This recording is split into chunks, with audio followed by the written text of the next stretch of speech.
Oh yeah! Here we are, December 18th, 2018. This is Nothing Sacred.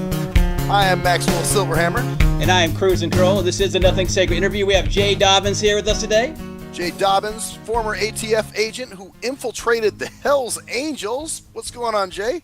Hey, man, thanks for having me, you guys, and thank you to your audience for tuning in. Oh, absolutely. Awesome. And you wrote the book. It was a bestseller, No Angels, how you infiltrated the inner circle of your journey, basically, to the inner circle of the Hells Angels, correct?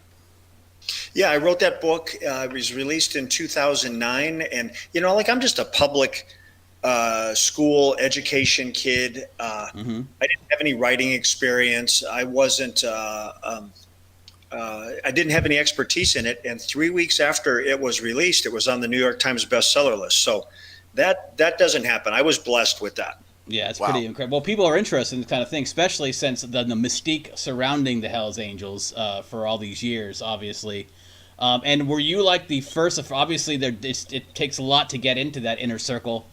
But let's start with the beginning. Like, how did you get in, that opportunity, or that what exactly happened to lead you up to that situation? Well, prior to that investigation starting, I had about 15 years of undercover experience under my belt. I had bought street dope all the way up to cartel dope. I had bought Saturday night specials up to rocket launchers. I'd bought homemade PVC pipe bombs that tweakers were making on their workbench in their garage, up to remote control C4 servo activated, remotely detonated IEDs. I'd played the role of a hitman and a debt collector and a gun runner. And so I had 15 years of experience of running an undercover hustle on the street when this opportunity came to me, and even at that, I was still somewhat reluctant because I wasn't a biker investigator. That wasn't the role I played. I just played this street thug. And when the case agent came to me and talked about wanting to take a run at the Hells Angels, with an undercover, an infill approach, my first reaction was, dude, I think there's some guys who might be better for you in this. There's guys that might play this role better than me, who were experienced biker investigators who had studied that culture and were very comfortable in it. And he just, he insisted on me, on staying with him. And I've said this many times. I'm not the best undercover guy out there. I'm not the best detective, investigator. I'm not the most courageous guy. I'm not the bravest guy. I've always been willing. That's what has been good for me. The character trait that's been good for me is that I've always been willing to try. I always raised my hand for investigations and assignments that nobody else wanted for various reasons. So I was willing to try, and I just dove in. What's interesting, though, is obviously you had to infiltrate different gangs that had different swags, different, hand signs and rituals and whatever. So what do you do? How do you get in close enough to be able to learn that stuff well enough? Well, the biker gang, the outlaw motorcycle gang culture is unique to itself. They have protocols and procedures, and there's a whole vibe to that world that I had to educate myself to. I kind of learned on the fly, trial by fire to some extent. But it's not like you walk up to a clubhouse door and ring the doorbell and ask for an application. Right. You start slow. You start by exposing yourself to them and getting to know them and letting them get to know you. And then throughout the process, you're building belief and trust and loyalty and in sometimes love. And then the tricky part of that is when you're doing that as an undercover agent or undercover officer, as you're building that trust and loyalty and love, man, you're doing it knowing that ultimately you're going to betray all that it's all a hoax. that in itself has its own. Oh, absolutely. I mean, there's got to be a conscience type of thing going on there because regardless of what these people are doing, they're not necessarily all just awful people, and you probably see a lot of things that aren't necessarily awful things, and you know you're No, going to have to. yeah, I mean, that's a good point. You can never, as an undercover operator, you can never eliminate the human factor. Mm-hmm. You know, you're hanging out with people, and you see the good sides of them, and you see elements to their personality and to their character that you like and that you admire.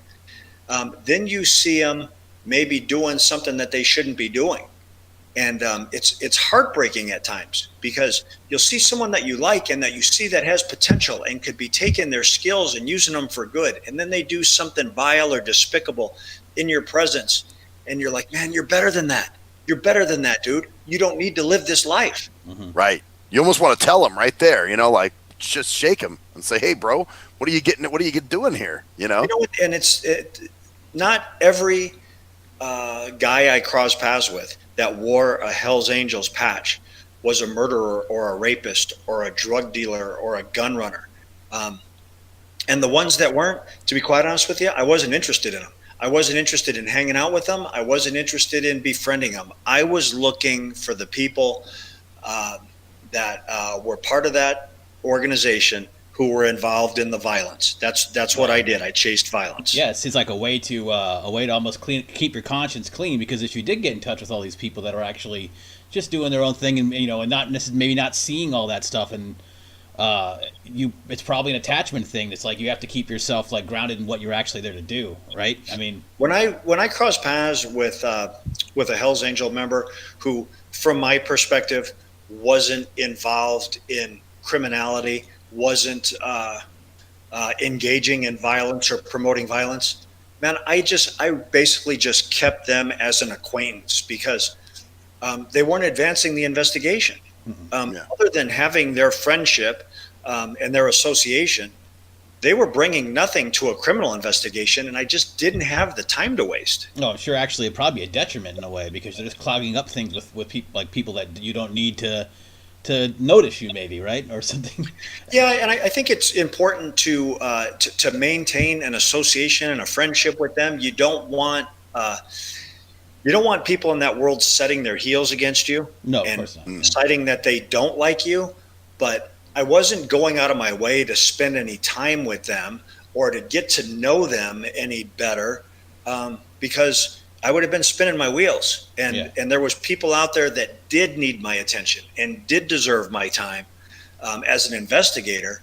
That's where my focus was. Well, and a prime example of this, I think, was the Smitty character, because he really started to take a liking to you. And I think in some way you kind of took a liking to him as well. But yet he was a key player in a lot of that stuff. Well, he had his fingers in everything. And he, even if he wasn't involved in like acts of violence, he was a gossipy guy, right? He knew and he talked and he asked questions and he wanted to be in everybody's business. So he was a good guy for me to know because I could get information from him. But the thing is like the dude was not an unlikable guy. Like I spent time with Smitty that was enjoyable time, that was non-threatening, that wasn't criminal, that there wasn't anything necessarily risky on the table in front of us.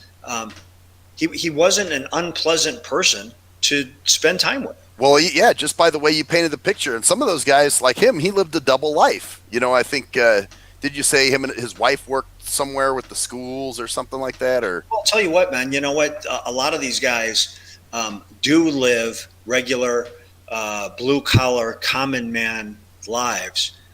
And they have everyday jobs and they have families and they have a house and they have all the situations that the rest of us do with bills to pay and managing kids and personal issues and relationship issues. But I'll tell you what, man, when those cats put that Hell's Angels vest on, everything else is in the rearview mirror, man. That is their life. It's what they believe in. It's what they die for. It's what they bleed for, man. It's their religion. Exactly. Yeah, it's like a cult type of mentality in terms of. Well, I like the analogy you used in the book where you said, on one hand, these people are Hell's Angels because they're fighting conformity, but yet just being a Hell's Angel is all about conformity. Oh my goodness! Their propaganda, their public pitch is that we're just these fun-loving rascals that don't want to live by society's rules. We don't want to live by rules. We just want to ride our motorcycles and enjoy our brotherhood. And then you get inside that circle, and there are so many rules and there are so many protocols and procedures, and you can do this and you can't do that. The list of how to exist as a Hell's Angel is harder and longer than it is just for any of us out in normal society. It's interesting. Well, you talk about the double life thing. You kind of had some struggles with that too, with your family. Like there was one time you came home wearing your what do you guys call it? Your cloak or whatever, your rig. Yep. And all of a sudden, your kids see you looking like that, and your wife tells you don't come in like that again, and there's a whole thing with that. That caused some issues. Well, you know what? This is a regretful story to say. It's embarrassing. It's humiliating. It's degrading. But I put a huge amount of battle damage on my family during that investigation.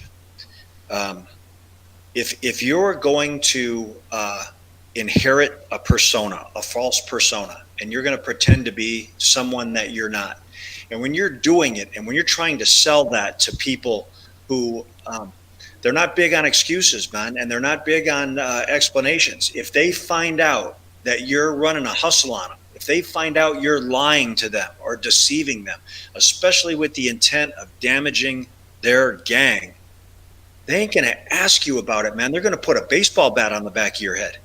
Yeah. Oh, yeah, at the least. I had to be all in. I had to go all in. And I would come home, rarely, and I did the bare minimum I had to keep my family functioning. I would come home, mow the grass, pay the bills, pat the kids on the head, have a cup of coffee with my wife, and I couldn't wait to get back into gangland. I just wanted to. I had created this self-built, self-imposed hero syndrome where I felt like I was really making a difference. And in that process, man, I abandoned and betrayed my own family. There was time I came home and my wife told me, you cannot come in here whenever you feel like it, after, months being gone, and treat us like we're your suspects on the street. It's not going to fly. And then my counter defense was, I'm not a light switch. I can't turn this off and on. People that do what I'm doing, that treat it as a hobby or as a gimmick, they get dead. Yeah. I can't go off and on with this. And then her response to that was, when you come to this house, I know you're not a light switch, but you better install a dimmer switch and dial that back, because that ain't flying here. Well, I mean, it's a tightrope, obviously, especially when, you're already, as an officer in any kind of capacity, you're already kind of in that kind of, you're it's us and them. Unfortunately, how everyone likes to say it, it's like a tight-knit group. When you're in law enforcement or any kind of group like that. But then to actually have to go into that where you can't be yourself around the people that you love, because you just can't get out of that mode. Otherwise, like you said, it's a life or death situation. But then around the people that you're actually lying to, like undercover, I mean, that must be extremely lonely. I mean, how long was this process? Did this process start from beginning until actually it all kind of panned out? And we'll go into more of that. The undercover infiltration phase of the investigation was 2 years. Whew. Oh, man. So, man, that's, that is a long time to live a lie and to tell a lie on a daily basis, and to be telling it to people who have their PhDs in violence and intimidation. It's one thing if you're lying to your neighbor. It's one thing if you're lying to your boss. It's another thing when you're lying to a group of guys that will drag a straight razor across your throat. or that are looking for that type of thing because of what they do. It's not like they're not suspicious of it. That's why it takes so long to infiltrate to get to that point, because they're not trusting anybody. They know there are people that are trying to do this. Well, their paranoia is course. how they protect and insulate themselves. They're looking at anybody new. They're looking at everything about you, how you talk, how you dress, how you ride your motorcycle, what kind of car you drive, where do you live, what does your apartment, your house look like, who are your friends, what's your backstory, what's the backstory of your friends. It all has to mesh. It all has to check out. Like during this infiltration on 3 different occasions, the Hells Angels ran private investigators at me without me knowing it. But I was so well backstopped, and my story was so tight, again, based on 15 years of getting ready for this role, that the private investigators were coming back to the Hells Angels behind my back and corroborating everything that I was telling them. So in fact, as they put private investigators on me, those private investigators were actually enhancing my credibility. Mm-hmm. Wow. So this is why they opened up. I was amazed they opened up so easily to you almost, it just by the way it sounded. Well, in any gang out there, right? We'll just because we're talking about the Hells Angels, we'll use them as our example. Right. But pretty much applies to any gang. It's like, what did Jay Davis, is what they knew me as, what did Jay Bird bring to the table for them?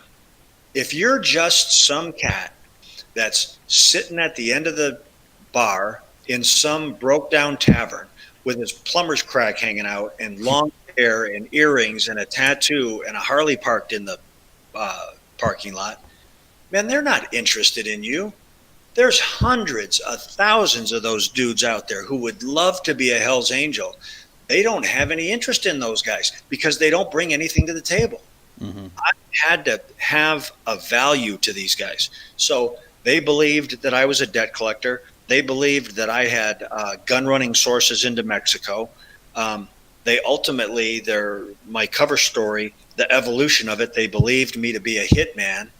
I had money in my pocket.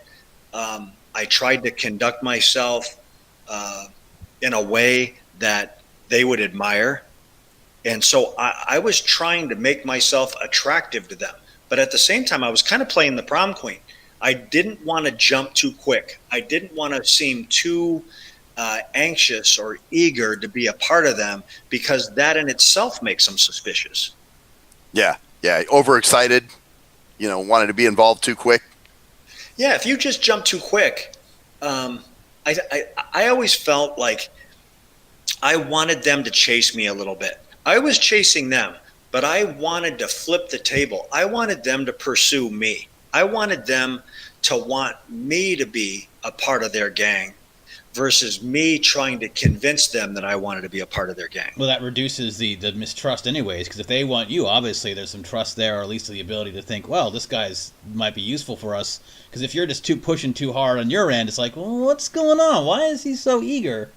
I think that it doesn't just apply to the Hells Angels. It applies to any element of our life. When someone's trying too hard, when someone's being over aggressive, it causes you to pump your brakes a little bit and say, like, what's up, man? Like, what's this person's motivation? Right. Well, that's what I always say about salespeople. The people that seem too hungry, I'm just like, wait a minute, what do you want? And I'm suspicious right away. Exactly. And that's, as an undercover operator, that's what you are. You're a salesman, and the product you're selling is you. In terms of going undercover, in terms of your image and how you looked, like you mentioned, like having a tattoo, did you actually have to get tattoos, or did you have to do anything like that? Obviously you had to have a certain, maybe it's like the stereotype of the whole Hells Angels, like you said, tattoo, all that kind of stuff, bandanas, that kind of stuff. Tattoos. I had some tattoos when I started. I got some more tattoos during the course of the investigation. I didn't get them to enhance my credibility. I just got them because I wanted them. Okay. Fit the role, and for all those reasons, I didn't get tattoos so that I would be accepted. Mm-hmm. At the same time, there's Hell's Angels members who, if they're walking down the street, if you saw them pumping gas or at the grocery store, at McDonald's, if you're sitting next to them in a restaurant, you'd never know. Never guess that they're Hell's Angels. Clean cut, no tattoos, no earrings, just regular common man clothing. Well, it makes sense. I mean, if they're going to infiltrate and have an actual successful criminal organization, they have to have people who don't look fit the part either. There was when I was running with the Mesa Hells Angels, the Mesa, Arizona Hells Angels, there was a member in Mesa who was a pilot for America West Airlines. Wow. I think you talked about him briefly. And you know what? You would never know. If you saw him on the street, he was handsome, clean cut, no visible tattoos, a lot of personality, charming, quick smile on his face. You'd never, ever make that cat out to be a Hell's Angel. And he was all in too. Well, the one guy was a school teacher, you said, right? There was a school nurse. We had a guy that was a school nurse. Okay, I thought there was a school teacher for some reason, from what I remember. Man, was there a school teacher? He was in California, I think. Some guy in San Diego. Yeah, he wasn't a Hell's Angel, but he was one of the guys that was part of our investigation. He was a part of another gang, but he was a school teacher by day and thugging by night. Wow. That's insane, man. And then you have the third element now, which is your organization, the ATF, which apparently when all the shit started coming down, they didn't back you. Talk about that a little bit. Well, when the undercover case was done and when my true identity came out, when Jay Davis, when Jay Bird was found out to be actually Jay Dobyns, when the debt collector and the hitman and the gun runner was actually found out to be an ATF agent, the death and the violence threats started coming in. I had the Hells Angels held murder contracts on me. They farmed them to the Aryan Brotherhood. They farmed them to the MS-13. They'd farmed them out to a street gang in Los Angeles. Threats against my family were exposed. There was a threat to videotape the gang rape of my wife, threats to kidnap and torture my kids. And the leadership at ATF wanted nothing to do with it. They had no problem sending me out to investigate violence, but when the violence came back home, they wanted to step off. Their attitude, it wasn't their attitude. They said it to my face. You're on your own. These gangs are too big for us to investigate. We can't investigate all of the Hells Angels or all the MS-13 or all the Aryan Brotherhood. And so, I complained about that internally, and the agency kind of reluctantly said, yeah, you're right. But then some really slimy, very corrupt executives within ATF doubled down on me and pulled back all of the backstopping documents that I had. They pulled away all the protection and safety documents that had been issued to me and my wife that protected our vehicle registrations and our utility billing and tax records and voter identification. Oh, shit. Protected the location of my house. And so 3 months after my personal information became open source public information, my house was burned to the ground by arsonists. We lost everything. House was burned. And there was nothing left. And then those same people, those same ATF executives who had pulled back the identifications and allowed that information to become public, they realized the mistake they'd made. And instead of just trying to fix it from that point and cap off the issue, they doubled down again and they tried to frame me as the arsonist of my own home. Wow. They built a task force. They were audio recording me. They were trying to they were going to try to frame me to cover their own mistake. And then that's when I'd had enough. It ultimately resulted in a federal lawsuit. Went to trial. Won the trial. one across the board. Everything that I said was proven to be true. The Department of Justice appealed the trial victory, and just earlier this month, we had a hearing before an appellate court in Washington, D.C. that re-examined what the trial court's conclusions were. And probably sometime early in 2019, we'll get some kind of verdict or opinion out of that appellate court, which I'm hoping will reaffirm what the trial court said was, yeah, man, what the guy said was true, and he proved it. That's So pretty this crazy. is still active. Well, in that story, it makes it appear that I am against ATF, and I'm not. I love ATF. I love the agents. I love the men and women out there with their boots on the ground who are doing the job that I did, who are, sacrificing and taking risks, for public safety and for a greater good. They're not the ones that set out to hurt me. It was just a handful of dirty, corrupt bosses who were power corrupt and actually thought that they could treat a subordinate like that and get away with it. Wow. Now, what are they doing nowadays? Are they still with the agency? Frustrating to say, to some extent, sad to say that after everything was proven true, after all the dirty deeds were found out as to who did it and who did what and when they did it and why they did it, man, it's a frustrating element of government, man. Nobody paid a price for it. They all found safe landings. It's pretty incredible. So you went. Let's get to some perspective here. So you spent more than 2 years, obviously, but initially 2 years of your life alienating your family. How old were your children during this time? Were they still growing up? Yeah, they were little. My son was plus or minus 8 years old. Yeah. My daughter was plus or minus 12. 2 years is a long time for kids like that. When you're focusing on something else and your mind is so obviously taken over and overwhelmed by keeping yourself alive and keeping yourself doing this. So you're doing this to try to get these people busting your ass for 2 years, sacrificing all this, and then after all that happens, they turn around and they just spit in your face like that. Or at least certain people. You know what? It would be very easy to be. It'd be easy to be frustrated. It would be easy to be angry. And I have found that to maintain my peace, I have to look at myself. And I don't make excuses for what happened to me, and I really don't look to lay blame to what happened to me. I accepted that assignment, and I worked on that case the way I chose to, and I decided how aggressive I was going to be. I decided how deep I was going to go. I made those decisions that ultimately alienated my family. And so I try to look at myself for the ownership on that. There was some consequences that were like pretty terrible consequences and unfortunate consequences. But at least I start with myself, because I'm just not someone who is comfortable making excuses or laying blame. That makes sense. It's pretty.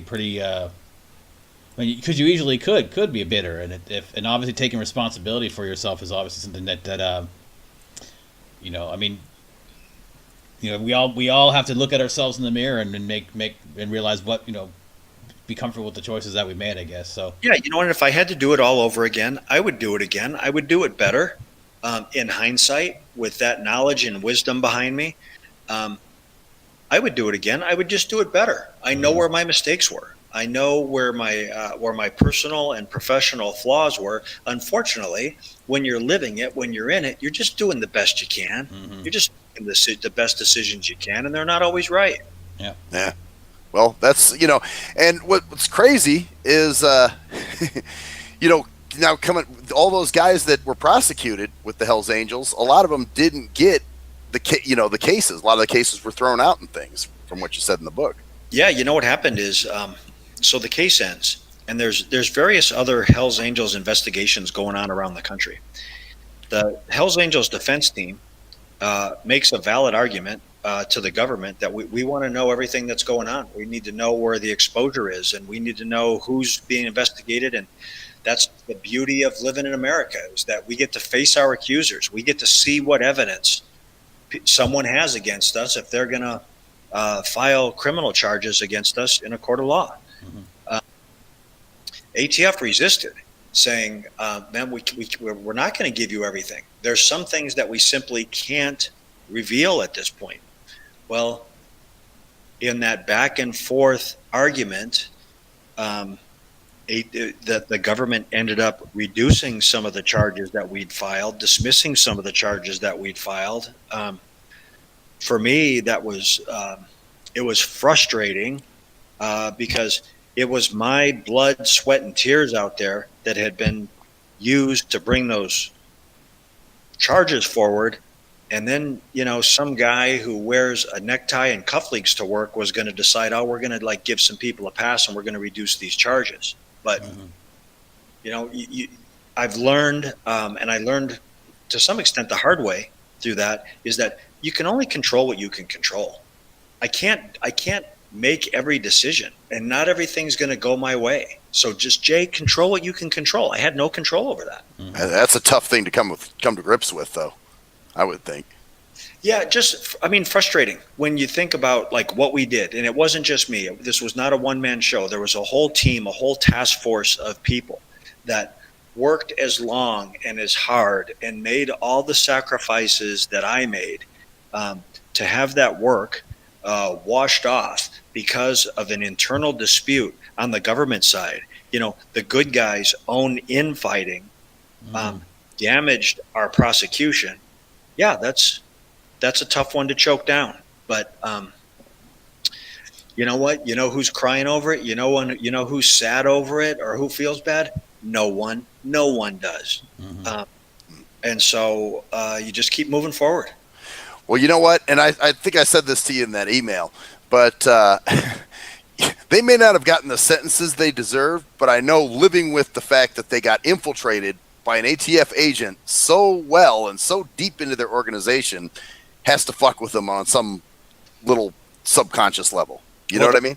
That they deny it so strongly, actually, if you understand that culture, reinforces it even more. They're so adamant about not being hurt and not being scammed and not believing it, that it's like, man, so wait a minute, you want to sell us all now that you let this guy run with you for 2 years and you put a vest on his back and you committed all these crimes in his presence, but you all along knew that there was a game being run on you? Come on, man. No one's buying that. Yeah. That's it. They can't be looked at the same now by their own gang. During this time, actually, so obviously you're with all these people. There has to have been some moments where, I mentioned your conscience before, but you had to have actually seen things and let things happen, obviously, that you normally wouldn't stand for. Is that something that you had to do a lot? And I'm sure. I think that part of being an undercover operator is that you see things that make you uncomfortable, that you don't approve of, that are violations of the law, violations of morals and ethics, and you participate in those to some extent, like at least a sanctioned participation. Like right off the bat, when I came on the job, before I'd ever taken any true undercover assignment, I already decided what I would and would not live with in my presence, what I would come out of role to prevent. And very early on, as a young agent, I had decided I was not going to allow someone to be killed, murdered in my presence. I was not going to allow a woman to be raped in my presence, and I was not going to allow a child to be beaten in my presence.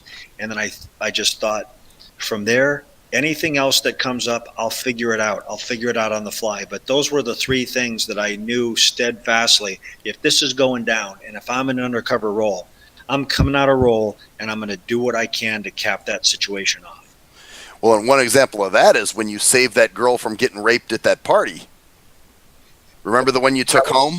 Yeah, that was spinning in a bad direction, and there had been some pretty vile activity at that location by the same people that were present. There was a woman that was beaten to near death at the Mesa Clubhouse, and then dragged out into the desert, and a few of the members cut her head off with a buck knife. And I had brought a girl to a party there, and that same vibe, I mean, it felt like she was going down that same path, and I had to find a way to drag her out of there. Yeah, without blowing your cover. That was going in a bad direction for her. Yeah. So you had to do that and get her out of there without obviously keeping everything that you had worked on without from falling apart. What's the most, as you could say, the most like? Was there any situations where you were like, "Oh shit, this is coming so close for me being exposed here"? I'm sure there's a few situations like that as well, right? Or was it pretty much you had it locked down, or were you surprised? Were there a lot of close calls, or was it mainly just? There were a lot of tense situations. There were a lot of situations where, in an undercover role, you're in a conversation, or you're experiencing events, and you're trying to stay 10 moves ahead of where you're at, anticipating where this could go, good or bad. I was sent out on to do hits that I had to figure a way around. Ultimately, where we got over the top on these guys is that we led the Hells Angels to believe that we had murdered a member of the Mongols motorcycle gang, which was the Hells Angels' rival in the West. We'd led the membership to believe that we'd committed a murder of the Mongols, and then took that information back to the Hells Angels, and we were basically selling ourselves as murderers to murderers. And so that's a tense situation. Because if you're not believed, or if they reacted in a way that felt like where they were just exposed or made complicit in a murder, you can't predict how someone's going to react to that. Oh, of course not. And also, just the idea of that person. I mean, how do you fake? What do you do with the person who is actually supposed to be murdered? I mean, like how do you? That's a good question. What do you do with that body? That is a good question. And I'd worked on murder for hires, many of them, murder for hire investigations prior to the Hells Angels case. So I took that experience and that expertise from prior murder for hire investigations and plugged it into this Hells Angels infiltration. And the Hells Angels were at war with the Mongols. And I told the Hells Angels that I knew of a Mongol in Mexico, and I wanted to go murder him. We took a living, breathing member of our task force, of our investigative task force. We dressed him up in a Mongol's motorcycle vest. We took him out in the desert. We dug a shallow grave. We duct taped his hands and his feet behind his back. Damn. Homicide detective out there with us that had some cow parts and cow blood from the butcher shop, and we laid our victim in this shallow grave. This homicide detective dressed him up to make him look like he'd been beaten with a baseball bat and shot in the head. And then we took the physical evidence of that murder, which was the Mongol vest with blood on it, and we took some pictures of our crime scene, and then went back to the Hells Angels and told them the story and gave them physical evidence so that they not only could see it, not only could hear the story and hear the explanation, but see it. Wow. Like physically touch a Mongol vest with blood on it, physically see pictures of this guy with his head blown off in the desert.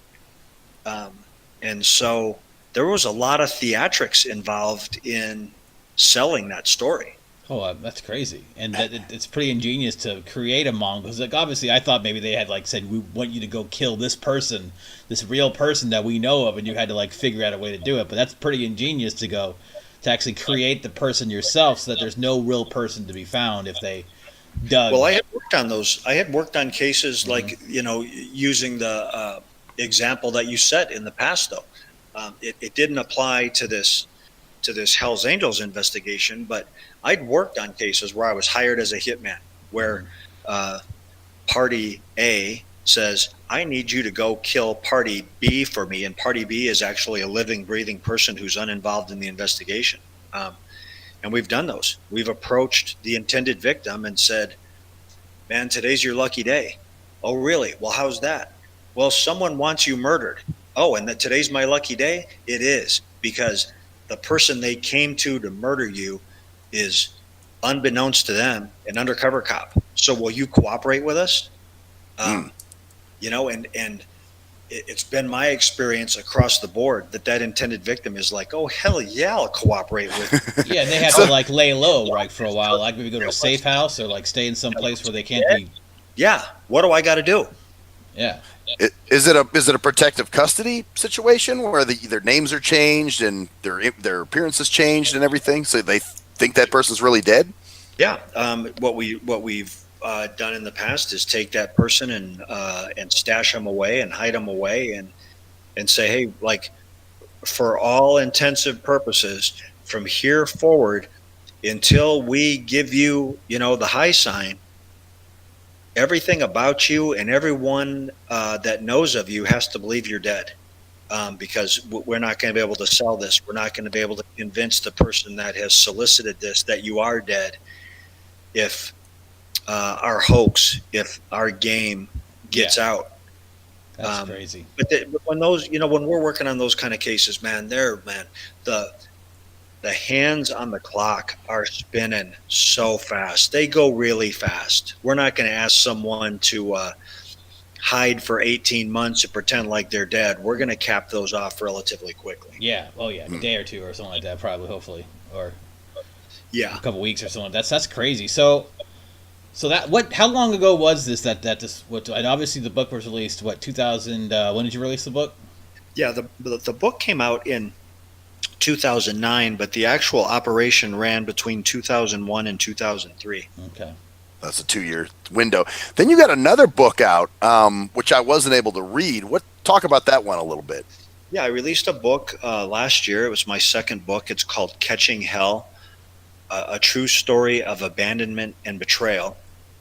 And what it does is it tells a bigger picture story than the No Angel book. No Angel was basically a memoir of that 2-year window infiltrating the Hells Angels. Catching Hell is a more career-arcing memoir, which incorporates a lot of that post-Hells Angel drama I had with the agency, the threat, the abandonment, the lawsuit, the trial.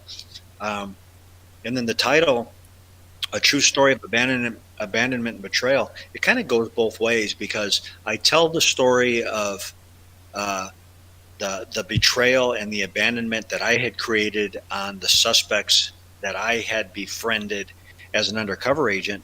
But then it's also, the abandonment and betrayal that I had created on my family, and the abandonment and betrayal that I was subjected to from the agency I worked for. So it's a pretty all-encompassing life story. Oh wow, multiple meanings for that, because it tells about your. Wow, that's interesting. That's the second book, and that came out. Is that released already as well? Yeah, that's out. Like, it's, if someone's searching for it, you can do a Amazon search for Catching Hell, Dobyns, and or they can just look at No Angel. And so they're out there, and they've both. I'm blessed. They've both done very well. They've done very well critically, and I think people, I found through reviews and through commentary that people like the books because probably unlike or different than what they're expecting, they're not hero stories. They're not hero stories. They're not like, I don't tell a story of this glamorous life I lived and how sexy it was. I really am very honest about just what a nasty, dirty, bloody, vomit-covered world it is. And I'm very honest about myself and the mistakes I made and the regrets I have. Mm-hmm. There was even some talk of where you kind of got into drug abuse for a little bit because of what was going on, huh? Well, you know what? During the case, I was the hydroxy cuts were out there, and the hydroxy cuts were they're basically like exercise, weight loss, diet pills. And the old hydroxy cuts had ephedra in them, and man, those things would really give you a kick in the ass, you know. And so I was trying to keep up with these guys running, 16, 18, 20-hour days, day after day, week after week, month after month. A lot of the people that I was associated with were using cocaine, were using methamphetamine. Yeah, they were up for those. Yeah, they could. You had to figure some way of doing that. With someone like that. So I started taking these hydroxy cut pills, which were legal pills. There was nothing illegal about them. You could purchase them over the counter, but I was abusing them bad. I was really in over my head with them, and became reliant on them to keep going. And so, yeah, man, it was a crazy time for sure. I remember in the book you made reference to at one point they played a recording of you, and you said, "Who the fuck is that?" And they were like, "That's you." Yeah, it was post case. The infiltration phase was done, and we were examining evidence, and we were reviewing tapes, and we were reviewing ports, and getting ready for court. And they handed me the headphones and said, "Hey, listen to this. Can you make this out?" And I was like listening to this person on the tape, and I was like, "Who the fuck is that asshole?" And they were like, "Dude, that's you." That's you. Wow. You didn't even recognize yourself. Totally different person. Yeah, it was, man, you know what? It was a hard time. And like I said, I'm satisfied with what we accomplished. I'm proud of what we accomplished. I would do it again. But I would do it better. I would do it better if I had another chance. And what about nowadays? Are things safer for you? Are you still having to watch your back? Are you still getting death threats from time to time? What goes on now? There's threats here and there.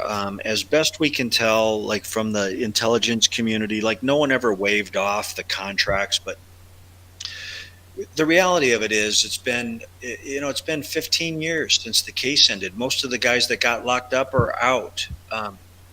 They know, they may not admit it, right? But they know that the charges we brought were valid, provable charges. Whether the charges were ultimately dismissed or not, that investigation, the RICO charges, the murder charges, all those things, they're all just as provable today based on the evidence, the recordings, the testimony.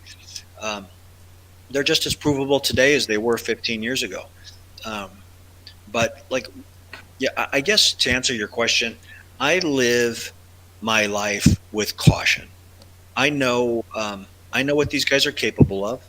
I've seen them do it. I've seen how violent they can be and how aggressive they can be. But if I live my life in fear, they win. Yeah. If they get me to live underground, they've won. I'm not the bad guy, man. I'm not the one that was out there selling guns and drugs and committing murders and doing rapes. I'm not the bad guy, so I'm not going to run away. Damn right, man. That takes a special person. That's all I gotta say. That's a good place to go from here. I want to thank you again for coming. First, let's get some information. So, you have any websites, or I know you get your books at Amazon or Barnes and Noble for both of your books.